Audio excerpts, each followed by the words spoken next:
নমস্কার বন্ধুরা, সীমার রান্নাবান্না F48 চ্যানেলে তোমাদের সবাইকে স্বাগত জানাই।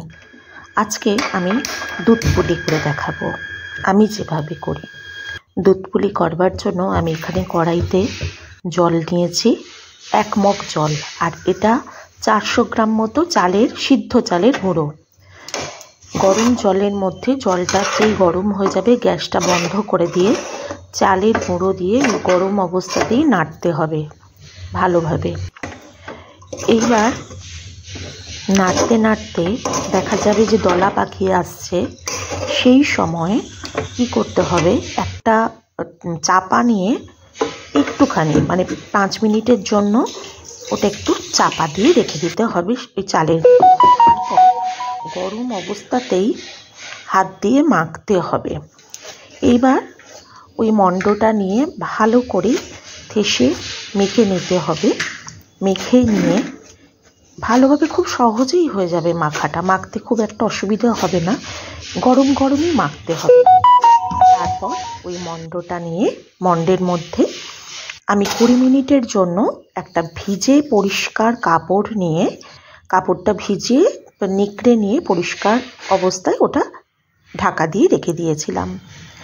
এরপর দুভাবেই করা যায়, একটা গুড় এবং পাটালি দুভাবেই করা যায়। আমি এখানে গুড় এবং পাটালি দুটো মিশিয়েই করেছি। পাটালিকে একটু কেটে ছোট ছোট করে টুকরো করে নিয়েছিলাম।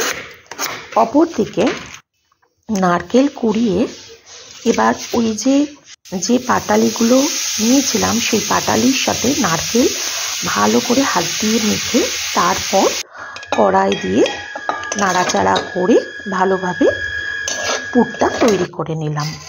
অপর পাত্রে দুধ দিয়ে, এই দুধটা আমি আগেই গরম করে রেখেছিলাম একটু, যার ফলে দুধটা একটু ঘন হয়েছে, ভিডিও বড় হয়ে যাবে, তার জন্য আগের থেকে একটু গরম করে রেখেছি। এবার দুধের যে শটটা সেই শটটা তুলে দেব। এবার দুধটা নাড়তে নাড়তে আস্তে আস্তে ঘন হবে। অপর দিকে লেচি কেটে আমি পিঠে গড়ে নিয়েছি। যারা নতুন অনেকেই হয়তো জানে না কীভাবে পিঠে গড়তে হয়, আমি এখানে পরিষ্কার সুন্দরভাবে দেখিয়ে দিয়েছি কিভাবে পিঠে গড়তে হবে। বাটি মতো করে তার মধ্যে পুর ভরে মুখটা বন্ধ করে দিয়ে রেখে দুধটা বেশ ভালো মতো জাল হয়ে যাবে। তারপর আমি এতে গুড় মিশিয়েছি, খেজুরের একদম পিওর গুড়। এই গুড়টা আমার ক্যানিং থেকে আনা। এই গুড় আমি মিশিয়েছি দুধে। যে যেরকম মিষ্টি খায়, তবে খুব মিষ্টি হয়ে গেলে মুখটা মেরে যায়, যতটা প্রয়োজন ততটা গুড় দিয়ে তারপর ওই পুলিগুলো আস্তে আস্তে ছেড়ে দিতে হবে।